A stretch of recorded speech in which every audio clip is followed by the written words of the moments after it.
Vonisnya ya 50 tahun begitu kira-kira itu.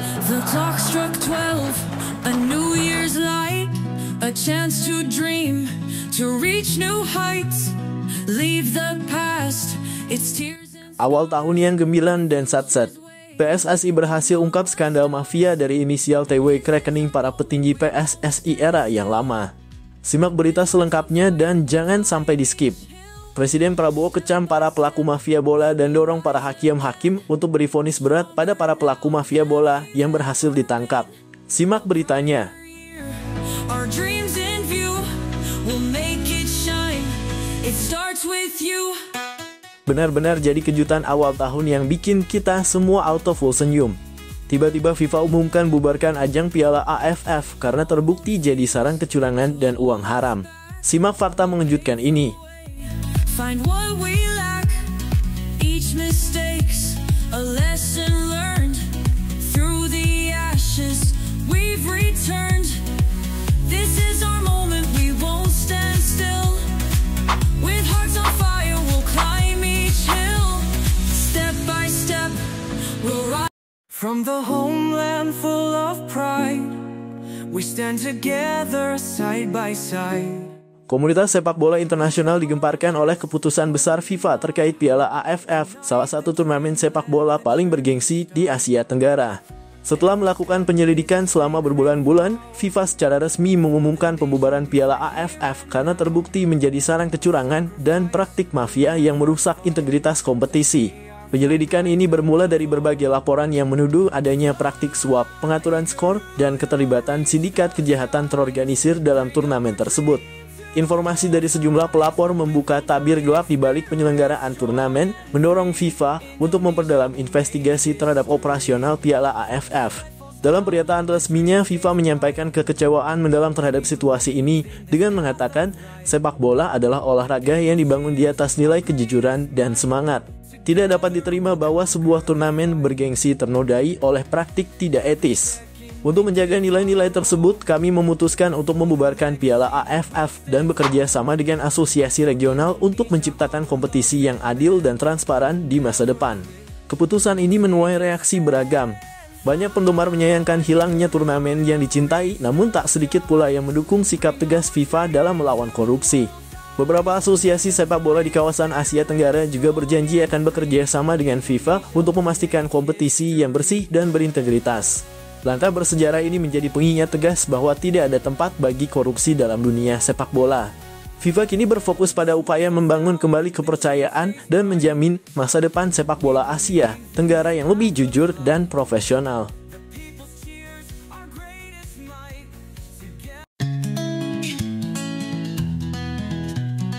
Presiden Republik Indonesia Prabowo Subianto dengan tegas mengecam para pelaku mafia sepak bola yang telah mencoreng integritas olahraga nasional.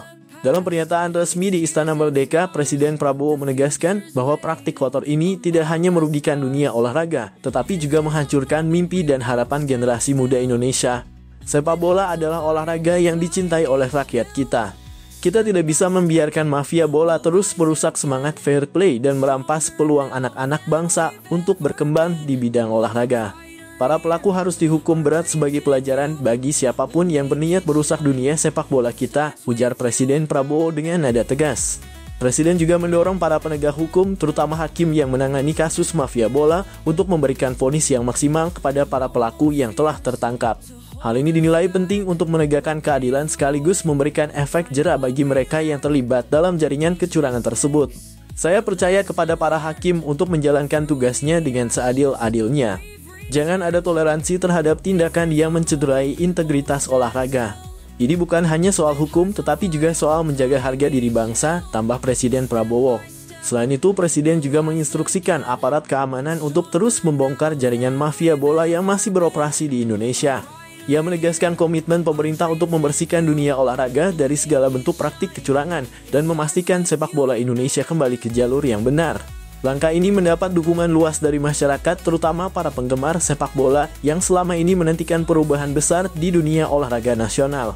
Dengan semangat pembenahan yang kuat, diharapkan Indonesia mampu membangun ekosistem sepak bola yang lebih bersih, profesional, dan berprestasi di kancah internasional. Through every challenge, we will cope. a brand new page, a story untold. This year is ours. Be brave, be bold. Step up from the homeland full of pride. We stand together. Setelah sempat memanas dengan tagar #Stiot yang ramai digaungkan supporter di media sosial, pelatih timnas Indonesia, Shin Tae-yong, akhirnya menunjukkan perubahan sikap.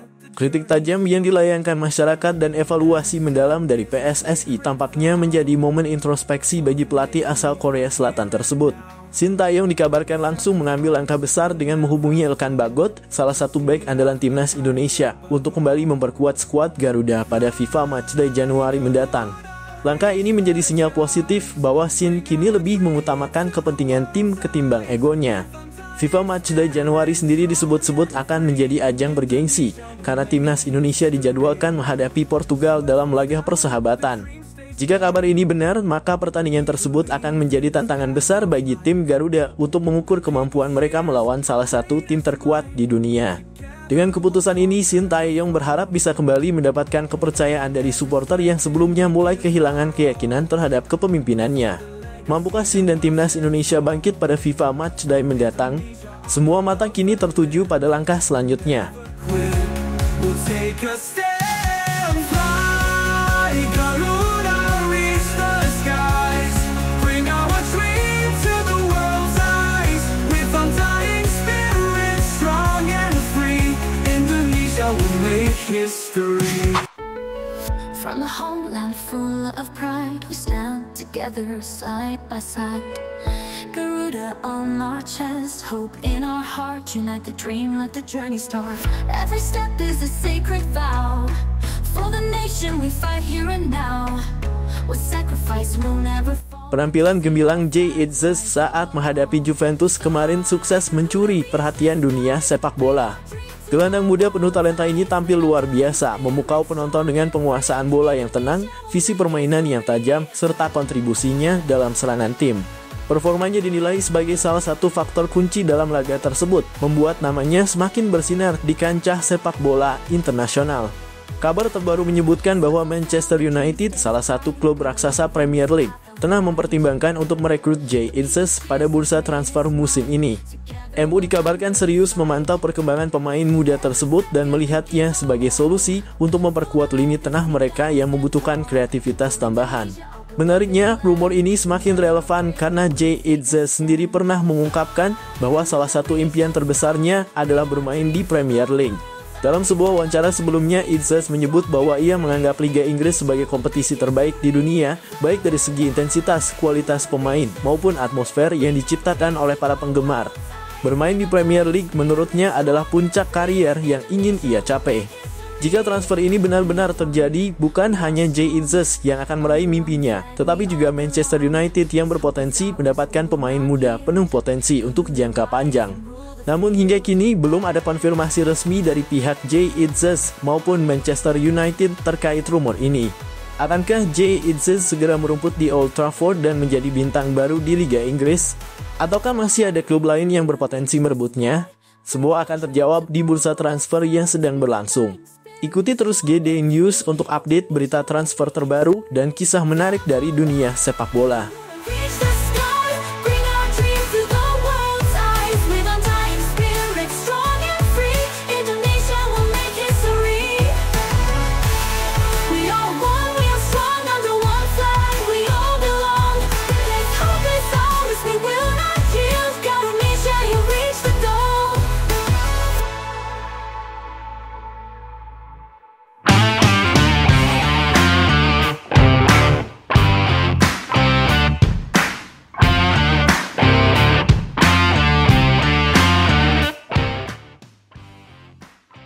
Cristiano Ronaldo, salah satu legenda hidup sepak bola dunia, kembali menjadi sorotan setelah menyampaikan kritik pedas sekaligus peringatan kepada Indonesia terkait isu yang tengah ramai diperbincangkan. Isu tersebut mengemuka setelah beredar rumor bahwa PSSI, di bawah kepemimpinan Erick Thohir, tengah mempertimbangkan untuk mengganti pelatih timnas Indonesia, Shin Tae-yong, dengan Erik ten Hag, pelatih asal Belanda yang sebelumnya pernah berseteru dengan Ronaldo di Manchester United. Seperti diketahui, hubungan antara Ronaldo dan Erik ten Hag sempat menjadi pusat perhatian dunia sepak bola ketika keduanya berada di Manchester United. Konflik internal yang muncul saat itu berujung pada keluarnya Ronaldo dari klub tersebut. Dalam beberapa wawancara, Ronaldo secara terang-terangan mengkritik gaya kepemimpinan Ten Hag yang dinilainya arogan dan tidak menghormati para pemain senior. Ketika kabar ini sampai ke telinga Ronaldo, ia dikabarkan kecewa dan merasa keputusan ini, jika benar terjadi, akan menjadi langkah mundur bagi sepak bola Indonesia. Ronaldo menganggap Shin Tae-yong telah membawa perubahan positif bagi timnas Indonesia dengan meningkatkan performa dan mentalitas para pemain muda. Ia bahkan menyebut bahwa STY adalah pelatih yang tepat untuk membangun fondasi jangka panjang, sehingga menggantinya dengan sosok kontroversial seperti Erik ten Hag bisa merusak perkembangan yang sudah berjalan. Selain itu, Ronaldo menyoroti pentingnya stabilitas dalam sebuah tim nasional. Menurutnya, perubahan pelatih apalagi di tengah proses pembangunan tim bisa menjadi bumerang yang justru membuat Indonesia kehilangan momentum untuk berkembang lebih jauh. Ia juga mengingatkan bahwa Erik ten Hag dikenal memiliki pendekatan yang cenderung kaku dan seringkali menimbulkan konflik internal seperti yang terjadi di Manchester United. Kritik Ronaldo ini memicu perdebatan di kalangan penggemar sepak bola Indonesia. Banyak pihak yang mempertanyakan alasan dibalik keputusan PSSI jika benar mereka akan memilih Erik ten Hag. Pasalnya di bawah Shin Tae-yong, timnas Indonesia telah menunjukkan peningkatan signifikan, baik dalam performa di lapangan maupun dalam membangun kepercayaan diri para pemain. Di sisi lain, ada pula yang mendukung ide mendatangkan pelatih kelas dunia seperti Erik ten Hag dengan harapan pengalaman dan taktiknya mampu membawa Indonesia bersaing di level yang lebih tinggi. Namun tidak sedikit yang khawatir bahwa masalah karakter dan kepemimpinan Erik ten Hag justru dapat menjadi batu sandungan dalam perjalanan timnas Indonesia. Kini bola ada di tangan PSSI dan Erick Thohir. Apakah mereka akan tetap mempercayai Shin Tae-yong yang telah berjasa besar atau mengambil risiko dengan merekrut Erik ten Hag? Publik sepak bola Indonesia bahkan dunia kini menunggu keputusan penting yang akan menentukan masa depan timnas Garuda.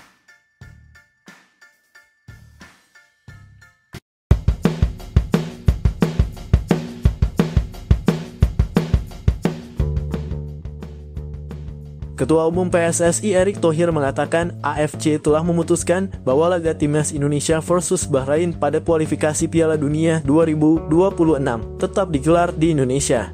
Timnas Indonesia dijadwalkan menjamu Bahrain pada 28 Maret 2024. Sebelumnya, Federasi Sepak Bola Bahrain sempat mengajukan permintaan pada AFC agar pertandingan digelar di tempat yang netral. Hal ini lantaran para pemain Bahrain, pelatih dan ofisial mendapatkan ancaman di media sosial buntut laga di Stadion Nasional Bahrain pada 10 Oktober lalu.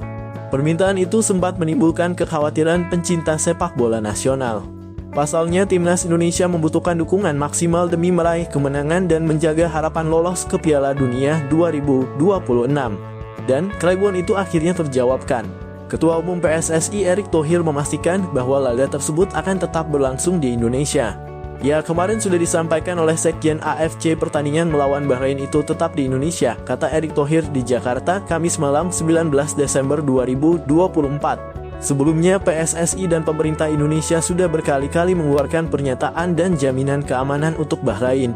Kepastian ini tentu menjadi kabar baik bagi pasukan Shin Tae-yong.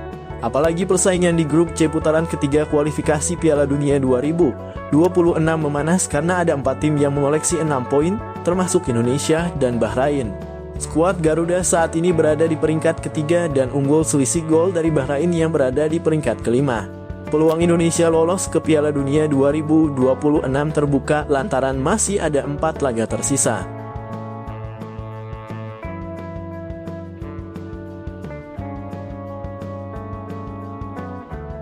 We need to respect that from Indonesia again.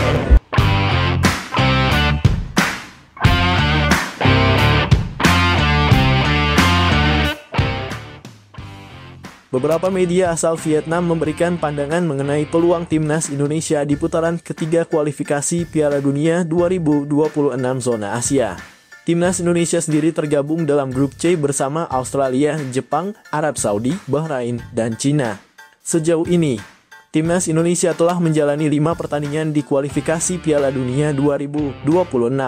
Dan dari laga-laga tersebut, JITZES CS berada di posisi juru kunci klasemen grup C dengan total 3 poin. Meski begitu, perjalanan skuad Garuda hingga saat ini tetap layak mendapat apresiasi. Indonesia menjadi satu-satunya negara Asia Tenggara yang berhasil melangkah ke babak ketiga kualifikasi Piala Dunia 2026, serta untuk pertama kalinya dalam sejarah lolos ke putaran ketiga. Melihat hal ini, banyak media internasional yang menyoroti perjalanan timnas Indonesia, salah satunya dari Vietnam. Menurut media The How 247, ada 3 faktor kunci yang dapat membantu timnas Indonesia meraih kesuksesan di kualifikasi ini, yaitu dukungan penuh dari federasi, tim yang solid, dan dukungan besar dari masyarakat. Dengan dukungan tersebut, The How 247 percaya timnas Indonesia memiliki peluang untuk meraih tiket ke Piala Dunia 2026. Sementara itu, media Vietnam lainnya, Soha, juga memberikan pandangannya mengenai peluang timnas Indonesia. Soha menilai bahwa Indonesia memiliki peluang besar untuk melaju ke babak keempat kualifikasi Piala Dunia 2026 zona Asia. Hal ini dikarenakan Bahrain dan Cina dianggap memiliki level permainan yang tidak jauh berbeda dengan Indonesia.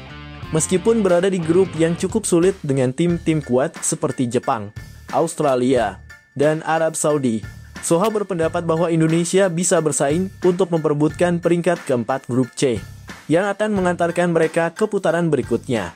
Dalam pandangan Soha, Bahrain dan Cina adalah tim yang bisa dikalahkan oleh skuad Garuda. Masuk grup sulit, Indonesia masih punya peluang untuk melaju ke Piala Dunia, tulis media Vietnam Soha dalam artikelnya dikutip Kamis (22 Agustus 2024). Di grup Indonesia, kedua tim Bahrain dan Cina tidak terlalu kuat menjadi wakil di Asia, tak jauh berbeda dengan Indonesia. Ini akan menjadi kesempatan pelatih Shin Tae-yong dan anak asuhnya untuk bersaing memperebutkan peringkat keempat grup C guna merenut tiket melanjutkan ke babak keempat kualifikasi Piala Dunia 2026. Lanjut artikel Soha. Meskipun Indonesia berada di grup yang berat dengan peluang melawan Bahrain dan Cina, timnas Indonesia masih memiliki kesempatan untuk melangkah lebih jauh dalam kualifikasi Piala Dunia 2026. Namun kenyataannya perjalanan Indonesia di putaran ketiga ini tidak semudah itu. Bahkan ada salah satu media yang nyumpahin atau mengutuk Indonesia segera tumbang setelah ini saking bencinya lihat kesuksesan Indonesia kali ini.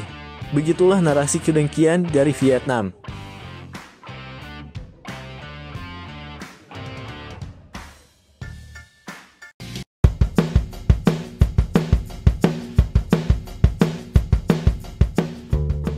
Upaya meniru gaya motivasi khas Jay Itzes, pemain naturalisasi timnas Indonesia, ternyata tak selalu berhasil. Hal ini terjadi di ruang ganti timnas Malaysia, di mana salah satu pemain, nomor punggung 16, mencoba memberikan pidato motivasi seperti yang sering dilakukan Jay Itzes. Namun sayangnya, bukannya memotivasi, aksinya justru terlihat konyol dan mengundang tawa dari rekan-rekan setimnya. Dalam video yang beredar, pemain tersebut terlihat berapi-api menyampaikan pidatonya, lengkap dengan gestur, menunjuk, dan ekspresi penuh emosi. Sayangnya, gaya berlebihannya membuat kesan serius yang diharapkan justru berubah menjadi lucu. Beberapa pemain di sekitarnya terlihat bingung, sementara lainnya tidak bisa menahan senyum, menciptakan suasana yang jauh dari tegang. Netizen pun langsung ramai mengomentari video ini. Banyak yang menyebut upaya ini sebagai parodi gagal Jay Itzes. Kalau mau tiru gaya Jay, harus belajar lebih banyak lagi, nih, ujar salah satu komentar. Meski begitu, ada juga yang mengapresiasi upayanya karena dianggap menciptakan suasana cair di ruang ganti.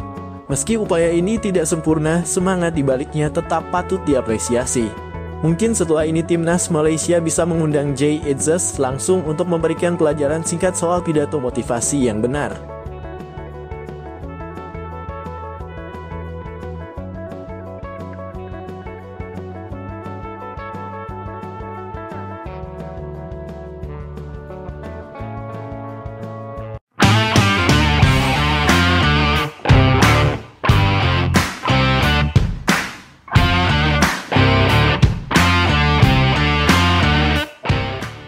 Pelatih timnas Indonesia Shin Tae-yong mengambil langkah berani jelang laga Piala AFF 2024 melawan Filipina.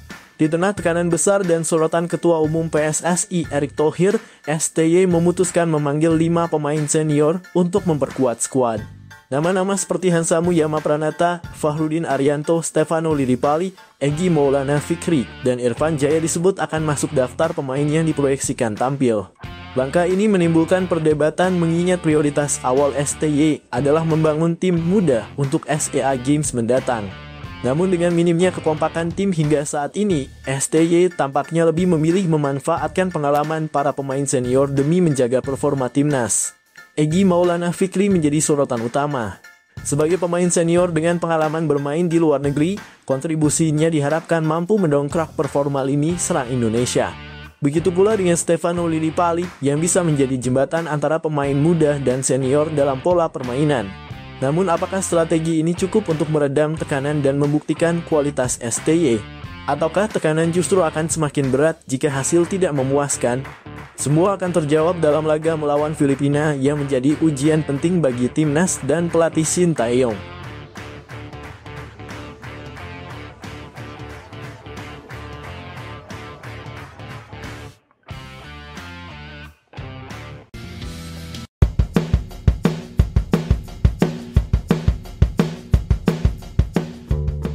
Pengamat sepak bola asal Vietnam, Phan Anh Tu, mengkritik penampilan negaranya saat melawan timnas Indonesia.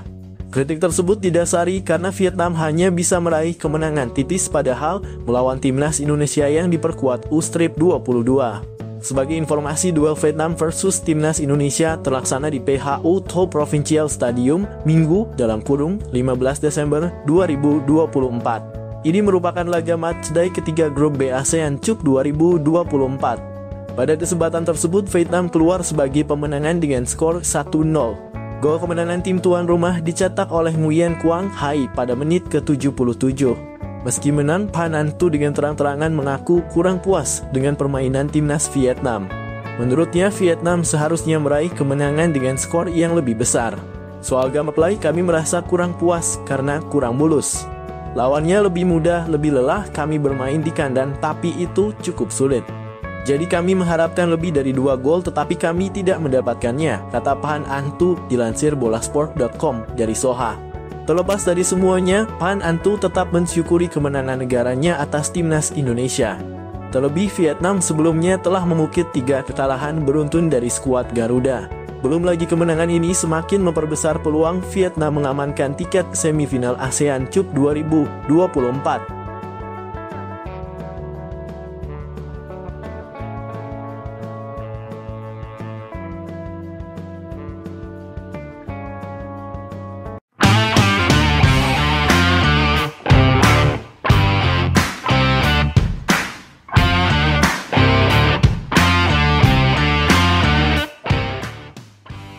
Ketua Umum Persatuan Sepak Bola Seluruh Indonesia PSSI Erick Thohir mengatakan dirinya tak ingin memaksakan Ivar Jenner dan Justin Hubner untuk gabung timnas Indonesia yang kini berjuang di ASEAN Cup 2024. Saya dari awal tidak memaksakan semua pemain harus gabung, kata Erick ketika ditemui awak media setelah acara PSSI Partner Summit 2024 di Hotel Park Hyatt, Jakarta, Senin. Kedua pemain itu tak dapat membela timnas karena ASEAN Cup 2024 tak masuk dalam kalender FIFA sehingga Ivar dan Justin tidak mendapatkan restu dari klubnya, John Utrecht dan Wolverhampton Wanderers U21. Meski demikian, Erick tak memusingkan keadaan ini karena ia melihat turnamen level Asia Tenggara ini menjadi ajang mematangkan pemain-pemain muda Indonesia yang berkompetisi di dalam negeri. Dari 24 nama yang dibawa Shin Tae-yong, ia membawa mayoritas pemain yang bermain di dalam negeri dan hanya ada 5 pemain yang berkarier di luar negeri. Kelima nama itu adalah Pratama Arhan (Suwon FC), Asnawi Mangkualam (Port FC), Marcelino Ferdinand (Oxford United), Ronaldo Quatah (Muangthong United), dan Rafael Struijk (Brisbane Roar). Lebih lanjut, Erick menekankan bahwa pihaknya sangat terbuka apabila ada pemain-pemain di luar negeri yang ingin bergabung. Namun di sisi lain ia juga menghormati setiap klub yang enggan melepas sang pemain. Kata dia, ini adalah bagian menjaga karier pemain timnas Indonesia yang sedang meniti karier terbaiknya di luar negeri.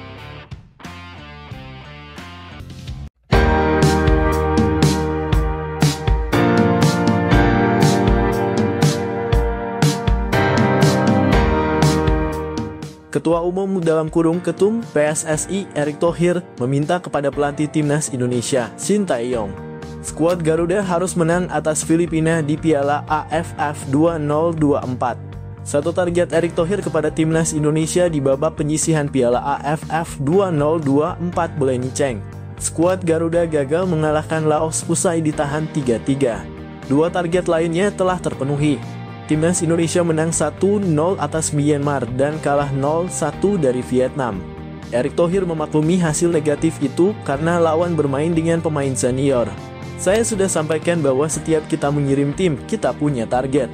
Targetnya juga bukan sesuatu yang hiperbola, ujar Erick Thohir kepada wartawan. Timnas Indonesia akan menjamu Filipina pada Minggu (21/12) di Stadion Manahan, Solo dalam pertandingan terakhir grup B Piala AFF 2024. Skuad Garuda wajib menang untuk dapat lolos ke babak semifinal. Lawan Myanmar, Laos wajib menang. Lawan Vietnam seperti hitungan, kalah terhormat. Kalau bisa seri luar biasa, tutur Erick Thohir. Melawan Vietnam, pemain-pemain menunjukkan permainan yang baik. Belum maksimal. Baik. Ada kesempatan jadi baik. Jadi, saya akan minta lagi seluruh tim untuk kembali sama-sama bersatu, pelatih juga fokus ke targetnya. Melawan Filipina ini harus menang, imbu Erick Thohir. Timnas Indonesia bertengger di urutan kedua klasemen grup B Piala AFF 2024. Skuad Garuda mengoleksi 4 poin dalam 3 laga usai memetik 1 kemenangan, sekali seri, dan sekali kalah.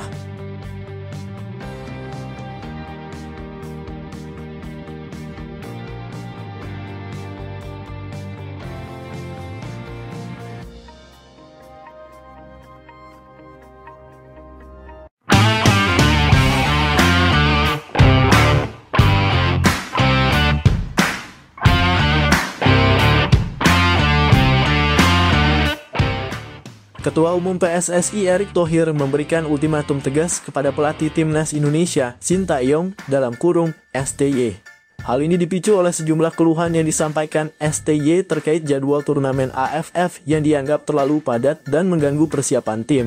Padahal kedua belah pihak sebelumnya sudah sepakat mengenai target yang ingin dicapai di turnamen ini. Dalam pernyataannya, Erick Thohir menegaskan bahwa fokus utama adalah mencapai hasil terbaik sesuai komitmen awal. Namun jika dinamika seperti ini terus berlanjut, muncul spekulasi bahwa Erick Thohir tengah mempertimbangkan opsi lain. Salah satunya adalah meminang pelatih ternama asal Belanda, Erik ten Hag, untuk menggantikan STY. Bagaimana menurut kalian netizen? Apakah Erik ten Hag cocok untuk membawa timnas Indonesia ke level yang lebih tinggi?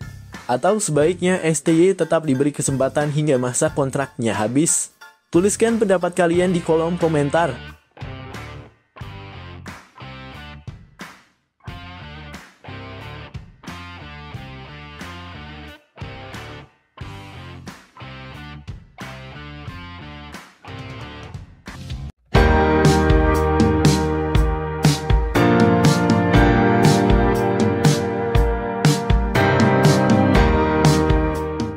Pemain naturalisasi Timnas Indonesia Sandy Walsh mengungkapkan fakta menarik mengenai peningkatan minat pemain berdarah Indonesia untuk bergabung dengan skuad Garuda. Menurutnya, sejumlah rekannya yang memiliki garis keturunan Indonesia kini mulai tertarik dinaturalisasi setelah melihat performa dan prestasi timnas yang semakin melejit.